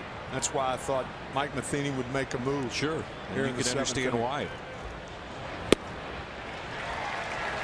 And it's all predicated too on a few things. If you start to look at it, if Grichuk and Wong get on base, Garcia's spot comes up.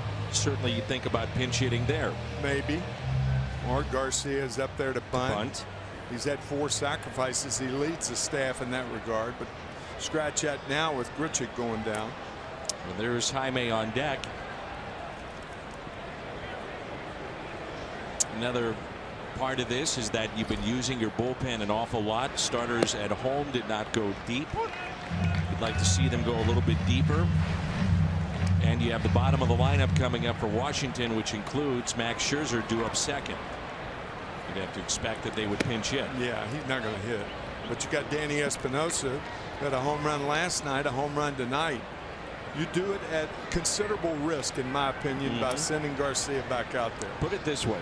He starts the inning And if there's any kind of trouble or you sense something, he's done. Have a man ready to go. A race to the bag. Scherzer is there for the out. 13 in a row.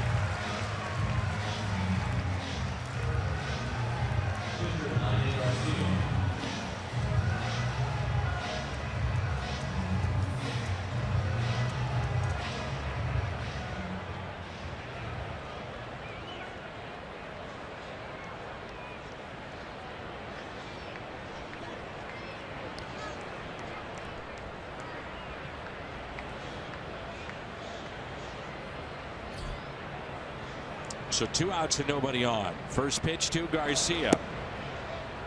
And Jaime not too comfortable in that batter's box. He was backing away from that first pitch. Well, you talked about Scherzer. Scherzer's coming out of the game anyway. Yep. Look at that. He wants no part of this at bat. No, I don't blame him. You know, that is the interesting thing, though, about being a starter, or if you get into a beanball with a club and you're in the National League, pitcher has to hit. You have to hit. That's right. Ain't no DH, baby. I thought he would throw inside. I didn't think he'd hit him, but I definitely thought he'd send maybe a message. But there was no message sent.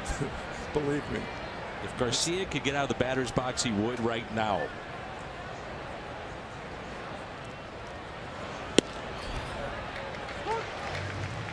Two and two. It wasn't the fact that the pitches were both inside, but they were inside dangerously. And that's what called attention to it. Strikeout for Scherzer, 2 in the inning, 6 tonight. This is going to be an interesting inning. Scherzer's night could be through. It's 5-2. Time to stretch. So here's Garcia pitching into the 7th. And with that in mind, 79 pitches, the bottom of the order.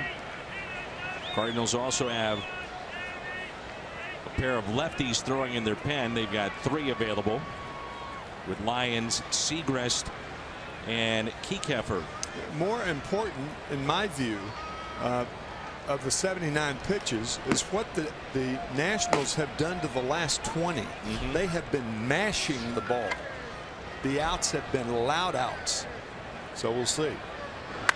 Danny Espinosa, first pitch in a fly ball into shallow center. There's out number 1.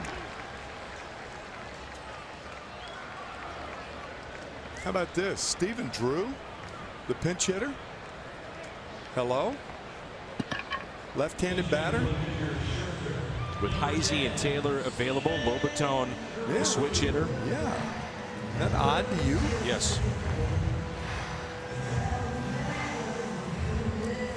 So that's it for Max Scherzer. His night is through. He strikes out 6. He goes 7. Gives up 5. Walked 4. Only 3 hits allowed, by the way, from Scherzer. And all 3 in the 3rd.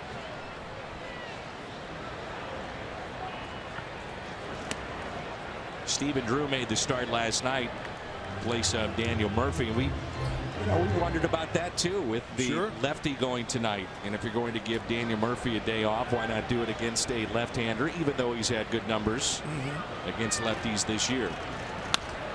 Stephen Drew bounces it towards second, taken there by Wong, and he makes the play. 3 pitches, 2 outs here in the 7th. And now, Tim, it's not just about the 7th. It's about pitching into the 8th potentially. Yeah, very good point. Wong has had a nice night defensively. Wong's had a good night defensively. Greg Garcia on a fine play. Not how many plays Garcia has made, but that one made up for a lot of others. Infield defense has been superb tonight. That one exception, the Diaz error that could have been given on Brandon Moss. That's 11 ground ball outs. So 2 outs. Top of the lineup, Ben Revere. Singled back in the 1st. He's lined out and flied out. 0-2 the count. Tough out, isn't he? Sure is. Does not strike out a lot. Only 11 times. Yeah. Not going to get A lot of power out of him. 1,400 at bats in the major leagues before his first major league home run. Pesty type hitter. Outfield very shallow, and the 0-2 pitch. Everybody yelling here at Nationals Park that that's a curveball. You don't throw it counts. Easy, folks. Easy now.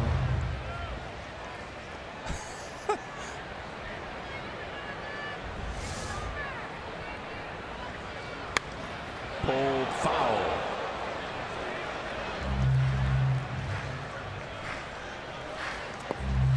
Sometimes you think with your heart and not your head. It's 0-2. He's trying to get the final out here in the 7th. Right. And he flips a curveball. Not trying to hit anybody.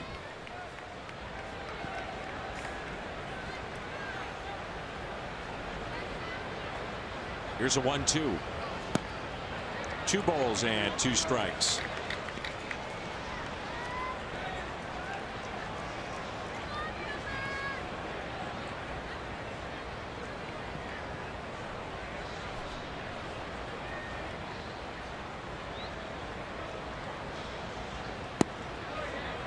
Do not walk Ben Revere.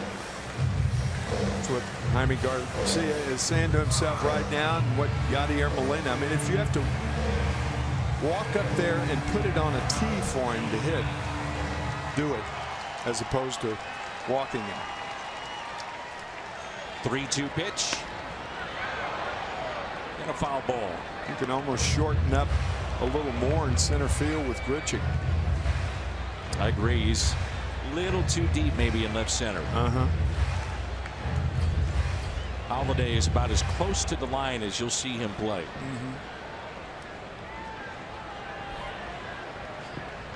So pitch number 90 coming up here from Jaime Garcia. And it's a base hit.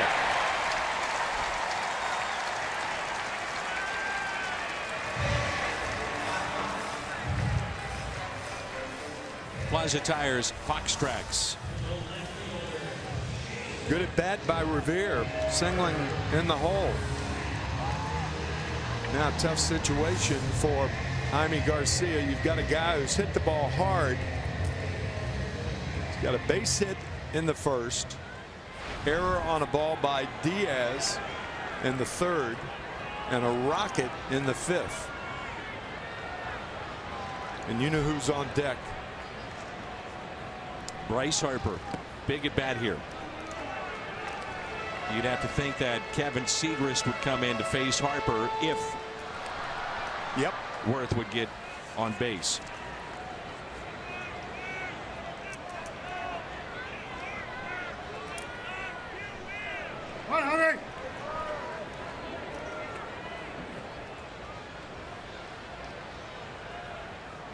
And the 1-0 pitch.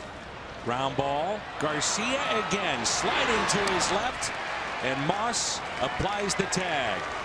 Nice night for Greg Garcia. Infield's been superb all night. This is the 12th ground ball out hit tonight by the Nationals. Garcia sliding to his left, and the tag by Moss just in case. 5-2. Very durable righty Yasmero Petit and our Chevy called to the pen. This bullpen has been really good. Yeah, they're deceptively efficient. You're right, Dan. They have been. With the exception of, you got a hard thrower in Felipe Rivero. He was in the game last night. Jonathan Papelbon, of course, hard thrower. And the first pitch is hit out to deep left center field off the bat of Greg Garcia. Gone! Home run Garcia, his second of the year. Before his first at bat tonight, we said all he does is hit. And he does. Or walk. He has 2 walks and a home run in this ball game and has played sparkling defense every time when he's called upon. He does it again. Huge home run as a pinch hitter last year against the Cubs. A memorable home run. And here, I didn't know whether that ball was going to get out or not. Hitting that first pitch from Tatis, and a big home run. It's one of the deepest parts of the park. Yeah. Left center field. Yeah, for a left-handed hitter to hit a ball 385 feet to left center, that's doing something. Sure is. And last night, to further your point, he was 1 for 1 with a walk. So it sneaks over the wall in left center, and Ray Garcia, his second home run. You think of him as a small guy. He's short in stature, but very strong hands, like his grandpa. You know, it's going to be a tough decision when you look at Ray Garcia and what the Cardinals may or may not do. The paternity list in Major League Baseball was instituted back in 2011. What it means is that Matt Carpenter in this instance must miss 1 game, no more than 3. They also have the bereavement list. If a family member is sick or has passed away, you must miss 3 games, but no more than 7. I mean, Ray Garcia has done everything possible to stay in the big leagues, and I'm not talking about just these 2 nights, but as a pinch hitter. You're talking about 2 years. As Diaz chased that pitch, and the first strikeout for Petit. He's in relief of Max Scherzer, who set down 14 in a row to finish up this night. Throws a little harder than people think with that fastball. That's what Greg Garcia jumped on. But he throws the fastball a little over half the time. Slider 20% of the time or so. Does have a splitter. And he's one of those guys that has competed in the Little League World Series and made it to the major leagues. From Venezuela. The Cardinals have had a couple that have done that. Lance Lynn, Randall Grichuk, who's featured in this game tonight. Todd Frazier, Michael Conforto of the Mets. One of the more, I mean, he's a guy to be dealt with by National League pitchers. I mean, this guy can hit. He's no longer a young hitter. Good play on the short hop by Rendon. By the way, Dan, I talked about the grandfather of Greg Garcia, but you know he's watching tonight. Dave Garcia, 96 years young, in San Diego, watching his grandson once again do everything possible to win a game. His defense has been superb tonight. Dave, a longtime Padre. Yeah, I guess you could say Dave was almost the George Kissel of the San Diego Padres, right? Did everything. Scout, manager, coach. Terrific guy. From East St. Louis. Yes, right.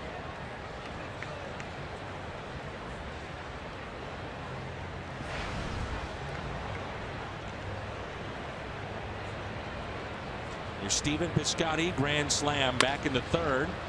And a ground ball that's hit to short, taken there by Espinosa. Cardinals with 2 home runs tonight. Moments ago, solo shot from Garcia. Took 1 inning to get to Max Scherzer. He was not sharp early on. 3rd inning, Cardinals picked up 5 runs. And the 3 hits that he allowed all came in that inning. It's funny how those walks, you conglomerate those walks, and almost all the time they score, don't they? Yep. And it's sad because here you've got one of the quality pitchers in baseball. Getting behind. You walk a couple of guys, and now a guy comes up, and you're trying to be too good a pitch to him, try to make too good a pitch to him, and boom, you hang a slider, and game's out of reach, or at least the Cardinals hope for that. Now Bryce Harper, 6-2. Bottom of the 8th, and a fastball from Kevin Segrist. It's a good matchup. That might be the best fastball I've seen Segrist throw in a while. Just jumped out of his arm. Let that baby go. Harper is hit into a double play. Popped out and singled. You know, that's something there that Kevin Segrist started to work on in spring training. And he went to Adam Wainwright. He went to Tyler Lyons. to find out about the curveball, and it'll only feature it against lefties, but it's something that he's starting to use more and more in games in regular season play.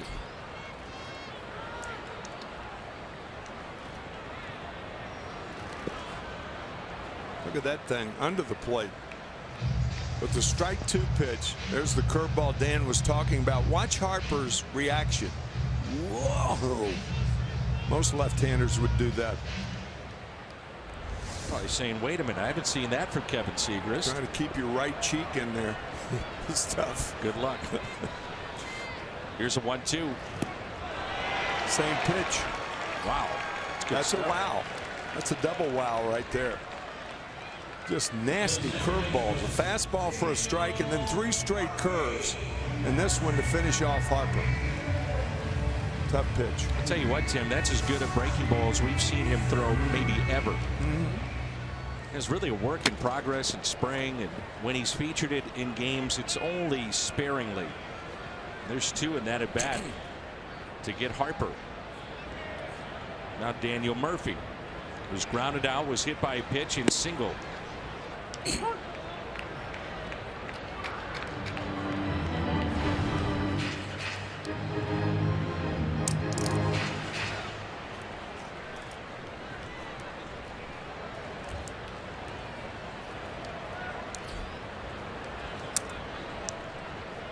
A 1 pitch.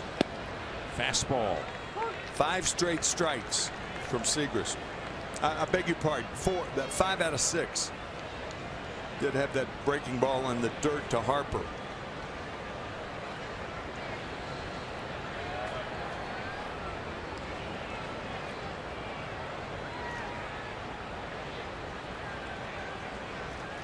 And the 0-2 pitch. That's what Murphy does. He is more apt to hit the ball to left field with 2 strikes. He's a very smart hitter. He does not go out of the zone. He takes what the pitcher gives him on that pitch away. He'll hit the ball to left field with consistency with 2 strikes.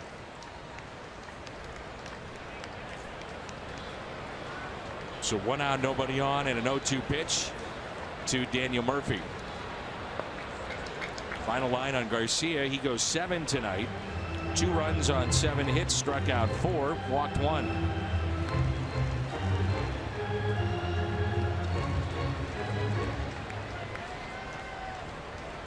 Daniel Murphy saying before the game tonight how Kevin Long, who was a hitting coach with the Yankees, then shifted to the Mets, really helped him in his process to become one of the elite hitters right now in baseball, and he's carved up by Kevin Segrist.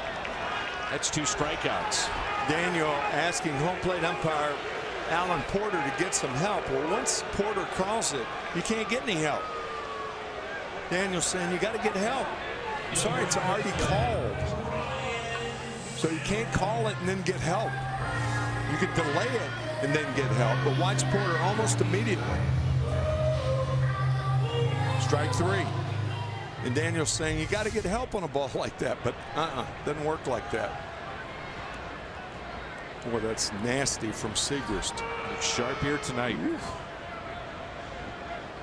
Here's Ryan Zimmerman. Fastball and a strike at 93.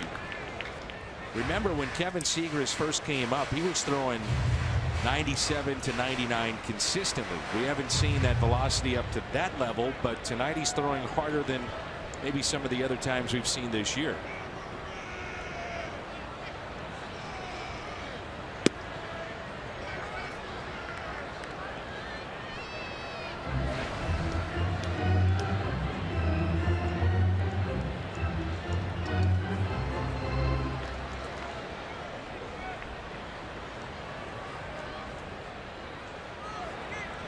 And a 1-1 pitch.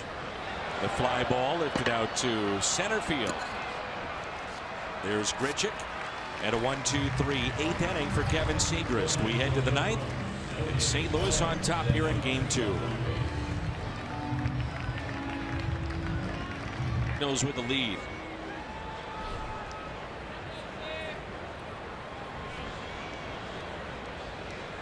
So Chevy called to the pen, and Sammy Solis takes over.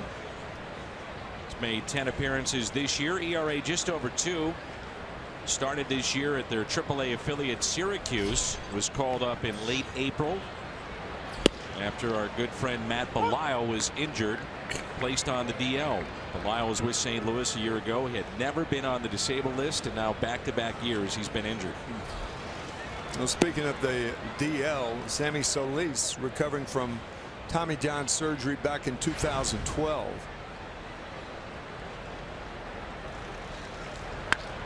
You know, I've talked to Bob Boone, who is the assistant to the general manager Mike Rizzo here in Washington for the last couple of nights, and Bob told me, and he travels to Hagerstown, one of the minor league teams, to Potomac and to Syracuse, and he said the Nationals farm system is a farm system with the richest talent pool that he's ever seen in his 12 years here. Yeah. Now think about that with this organization having the likes of Harper, a very young team. And Bob said, you know, honestly, I don't know where they're going to play. And minor league guys will tell you that all you do is try to get a minor league guy ready to play in the big leagues. It doesn't matter whether it's your team or not. But Booney's saying, he said, I can't believe the talent. The thing is, I just don't think they're going to be groomed for our team. But, you know, if you get them major league ready, then you couple them in a trade for somebody, then that's how you make money, and that's how it works, right? Bob Boone, drafted by the Phillies originally as a third baseman out of Stanford. Out of Stanford, right. Then moved to behind the plate, became a great catcher. I think 7 Gold Gloves he won. I know he's 4-time All-Star. Manager for a short time in Kansas City. Had Gene Mock as his bench coach when he was there. The great Gene Mock, I might add. Dad Ray was an All-Star infielder. And Bob's sons, Aaron and Brett, played in the major leagues. You got the Bells, the Hairstons, you know, 3-generation families. And Brett Boone has a book out now about the 3-generation. Oh, does he really? Yeah, yeah. Said it was so much fun to write, and Bob obviously helped him with their grandfather passed about, I'd say 7 or 8 years ago. But Ray was just a delightful man. On the right there, there's Bob Boone, one of the real gentlemen in the game. He is so much fun to talk to, and we were teammates with the Phillies for about 7 years. And you talk about a tough guy, man. Tough, high-class dude right there. Bob Boone. It's the general manager Mike Rizzo on the left.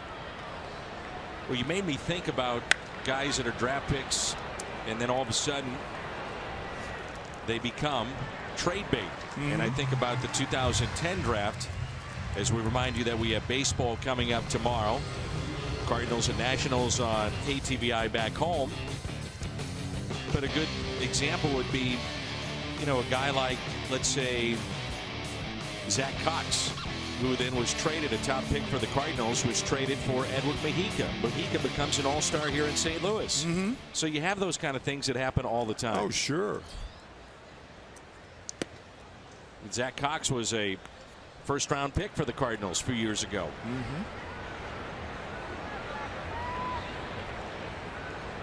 Here's Grichuk, and he fouls it back. Point is, in the world of baseball, farm directors for organizations get players major league ready, and then you decide what to do with them. They may not play in your organization, but they're going to play somewhere. You're going down that pennant stretch run, and you need that piece. And yeah, one of those teams out of contention has that piece. There you go. Solis was selected in the 2nd round, 51st overall pick back in 2010. He is from Minneapolis, Minnesota. And he wraps up a very good top of the 9th. It's 6-2 St. Louis in game 2 of this 4-game set. So from this area, it is Matt Bowman, and he'll try to finish off the Nationals with a lead of 6-2 for St. Louis. It's almost, Dan, a segue into the bottom of the ninth inning from the top of the ninth, because we talked about the farm system of the Washington Nationals. Now think about Matt Bowman's tour to the big leagues. He was 7-16 for the New York Mets last year. The Cardinals found something they liked about him, his sinker, his good changeup. And here he is. He was with the worst record in the minors last year, 7-16 again. And here he is pitching in the big leagues. The Cardinals said one of the things that they really liked, strikes, as you mentioned, sinker, ground ball, how his ball will run in on a righty. And they said, you know what, we kind of took those numbers with a grain of salt because he was pitching in Las Vegas, which is a hitter's paradise. Right. Bet on it. 0-1 pitch. That was a joke. I got it. Vegas, bet on it. Yeah, I'm with you. Vegas, bet on it. Maybe I just didn't like it. I think the latter, yeah. Putting me down. Would never do that. Well, again, no walks here. Matt Bowman trying to get Anthony Rendon to put the ball in play. Cardinals 4 runs up in the bottom of the ninth.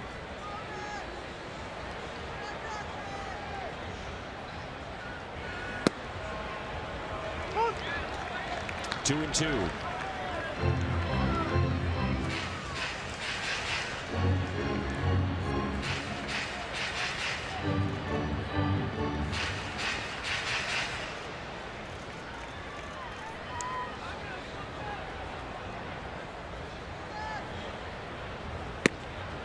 Pitch taken high. I'm sure this is an exciting moment for Matt Bowman. Anytime you go back home and pitching in front of family and friends. He's got about 40 to 50 tickets out tonight for this game. Oh, he does? Mm-hmm. Wow. Sometimes that can work against you. Sure.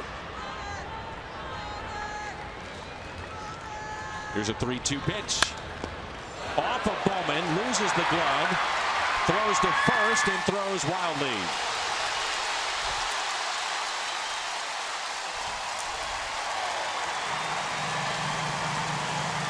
Boy, you just hope he's all right. That ball hit like a bullet back through the box. Knocked his glove off. Chased the ball towards the line nakedly. Wow. He could hit off his right foot. That's what it looked like to me. Ooh. You could almost hear it too, Dan. And the throwing error as Rendon goes to second easily. So the second error on the Cardinals tonight. The other was committed by the shortstop, Aledmys Diaz. That was his 11th this year. The first for Bowman. With a 6-2 lead, Bowman stays in the game. That's probably got to be a hit in error, don't you think? Oh, for sure. Yeah, because I mean that ball, no way Bowman has a chance to feel that rocket. One hopper. So third time that Wilson Ramos is hit with a man in scoring position tonight. Fly to shallow center. Twice he has grounded out to third.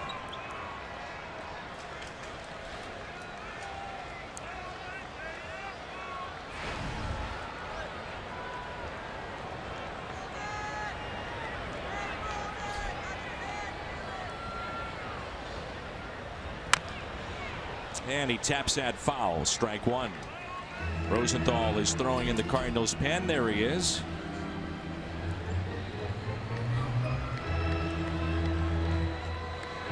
Some of these appearances for Rosenthal really have been spaced out. Yeah, they have. It's weird.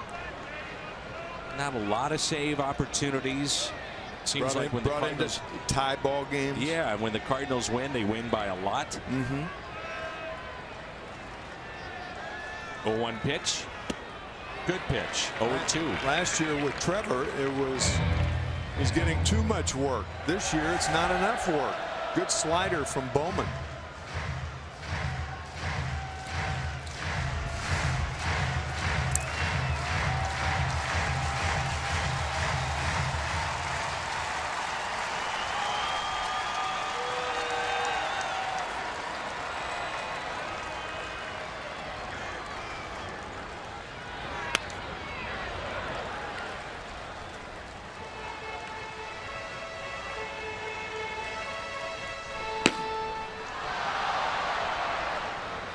So saves fewest in the National League. The Cardinals with 9. The average is 13.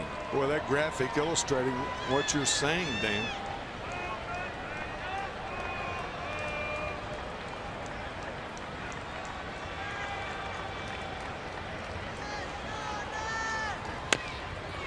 Back to Bowman. Looks back Rendon and flips to first for the out. That's that play, bottom of the 9th inning. In my opinion, Rendon should break, make the pitcher become involved, have him throw behind the runner. I mean, it's going to be an out any way you look at it. But if you get Rendon in a run down, then you get the pitcher involved. You're in the 9th inning. You're 4 runs down, so you got to do something unusual. Don't allow a usual out to be made. That would be unusual. Yeah, right. And there's a lot of things that could happen with that. Rendon could break for third, and the play is Bowman goes to first. But pitchers get a little nervous when things like that happen. Late innings, young pitcher. Yeah, they think it's the base runner who's made the mistake, but the mistake is thinking the base runner made a mistake. If you follow you. If you get it. Right. Now I'm serious. I know you are. I'm dead serious about that, and that's a key play, only to be used in the bottom of the 9th inning. We've talked about that off the air a lot. Yep. Here's Espinosa, who is homered tonight, homered last night.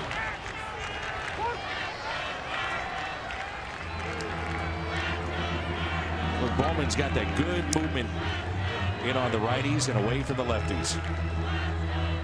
You can't pitch a tough out like Wilson Ramos any better than he did.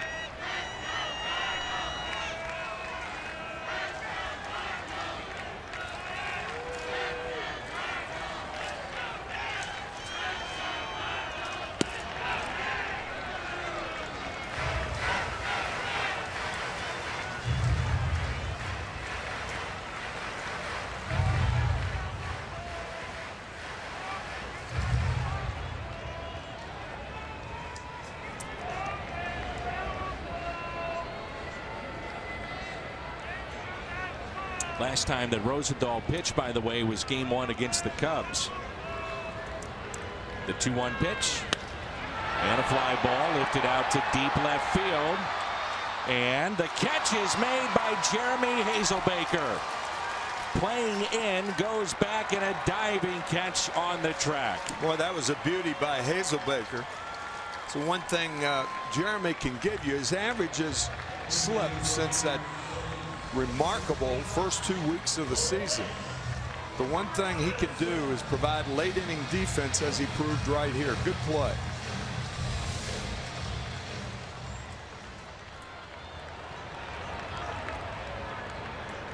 So 2 outs. Here's Clint Robinson. He pinch hit the ball game last night and singled. Here's strike 1. Our Budweiser player of the game is Stephen Piscotty. 1 hit. It was a big one. Grand slam back in the 3rd.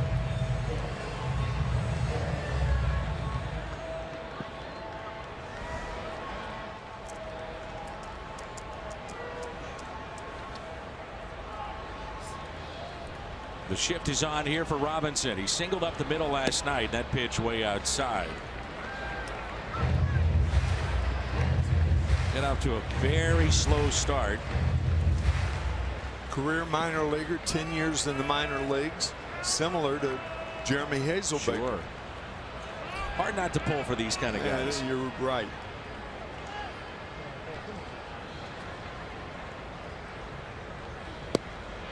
Good changeup. Totally fooling Robinson.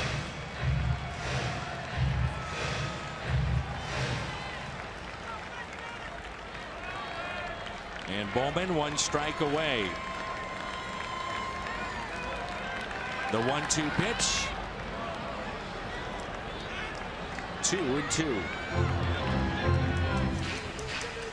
So that Robinson in that graphic, 2 home runs, one of those in St. Louis in the series back in April.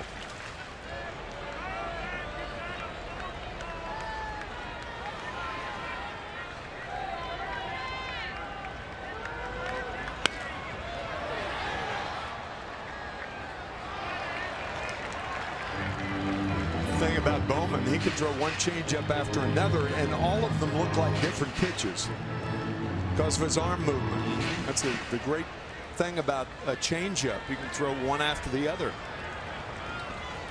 Then you get away with a 89-mile-an-hour fastball. The 2-2 pitch. And a called third strike. And the Cardinals have win number 25 this year.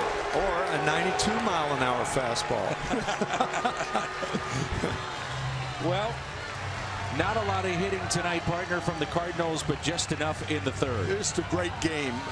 Great game played by the infield. The error, forget the error by Diaz.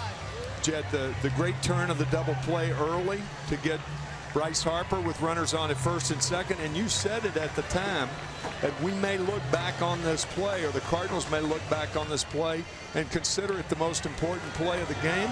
Well, you're right. Here we did. So it's on to the post-game show. An unhappy Dusty Baker, a happy Greg Garcia with that solo home run. Post-game show comes your way next.